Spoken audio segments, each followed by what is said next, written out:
महानगरपालिका निवडणुकीत मिळालेल्या अनपेक्षित यशानंतर राष्ट्रवादी काँग्रेसच्या म्हणजे अजित पवार गट कार्यकर्त्यांमध्ये उत्साहाचं वातावरण होतं। निकाल जाहीर झाल्याच्या अवघ्या दुसऱ्या दिवसापासूनच जिल्हा परिषद निवडणुकीच्या तयारीला वेग आला होता। मात्र या सर्व राजकीय हालचालींना अचानक पूर्णविराम लागला। अजित पवार यांच्या अकाली निधनामुळे बारामतीसह संपूर्ण महाराष्ट्रावर शोककळा पसरली।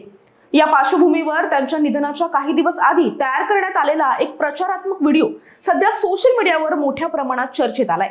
मतदारांपर्यंत संदेश पोहोचवण्यासाठी बनवलेला हा व्हिडिओ आता त्यांच्या आठवणी जागवणारा ठरतोय। नेमकं त्या व्हिडिओमध्ये असं काय आहे जो आता एवढा व्हायरल होतोय, सगळं सविस्तर जाणून घेणार आहोत आजच्या या व्हिडिओच्या माध्यमातून। पण त्याआधी तुम्ही चॅनलवर नवे असाल तर आधी चॅनलला सबस्क्राईब करा, या व्हिडिओला लाईक करा आणि शेअर करायला सुद्धा अजिबात विसरू नका। अजित पवार यांच्या अकाली जाण्यानं बारामती पुरतच नाही तर संपूर्ण महाराष्ट्राचं मन सुन्न झालंय। राज्यभर शोककळा पसरलेली असतानाच त्यांच्या आयुष्यातील शेवटच्या दिवसात तयार करण्यात आलेला एक प्रचारात्मक व्हिडिओ सध्या समाज माध्यमांवर वेगानं व्हायरल होतोय।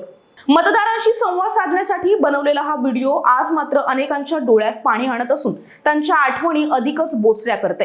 या व्हिडिओमध्ये अजित पवार मतदारांशी थेट संवाद साधताना पाहायला मिळतात। गावच्या पातळीपासून जिल्ह्याच्या विकासाची सूत्र कोणाच्या हाती द्यायची हे ठरवण्याची हीच निर्णायक घडी असल्याचं ते ठामपणे सांगतात। जिल्हा परिषद ही ग्रामीण भागाच्या प्रगतीची खरी दिशा ठरवणारी संस्था असल्याचं त्यांनी स्पष्ट केलं होतं। आपल्या कामाबद्दल बोलताना ते म्हणतात की मी फक्त बोलणारा नाही तर करून दाखवणारा माणूस आहे। दिलेला शब्द पाळणं हीच माझी ओळख आहे, असा विश्वास त्यांनी या व्हिडिओमधून व्यक्त केलाय। जिल्हा परिषद निवडणुकीत राष्ट्रवादी काँग्रेसच्या उमेदवारांना साथ द्यावी, त्यांना संधी द्यावी असं भावनिक आव्हान सुद्धा त्यांनी मतदारांना केलं होतं। तुमच्या विश्वासाशी कधीही तडजोड होऊ देणार नाही असा शब्द सुद्धा त्यांनी या माध्यमातून दिला होता। त्यांच्या निधनानंतर हा व्हिडिओ आता समाज माध्यमांवर मोठ्या प्रमाणात व्हायरल होत असून कार्यकर्ते आणि समर्थक भावुक झालेले पाहायला मिळत आहेत। अनेकांसाठी हा व्हिडिओ त्यांच्या आठवणींना उजाळा देणारा तर अनेकांच्या डोळ्यात पाणी आणणारा ठरतोय।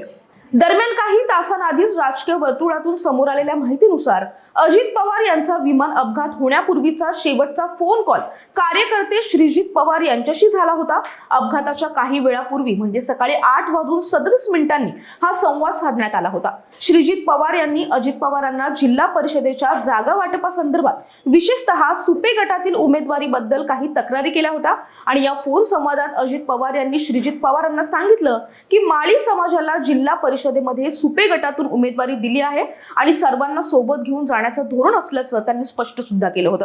त्यांनी दिगंबर दुर्गांडे याच्या जिल्हा बँकेच्या अध्यक्षपदाचे उदाहरण सुद्धा दिले होते। 28 जानेवारी रोजी सकाळी 8:19 श्रीजित पवारांनी एका उमेदवाराच्या निवडीबद्दल अजित पवारांना मेसेज केला होता।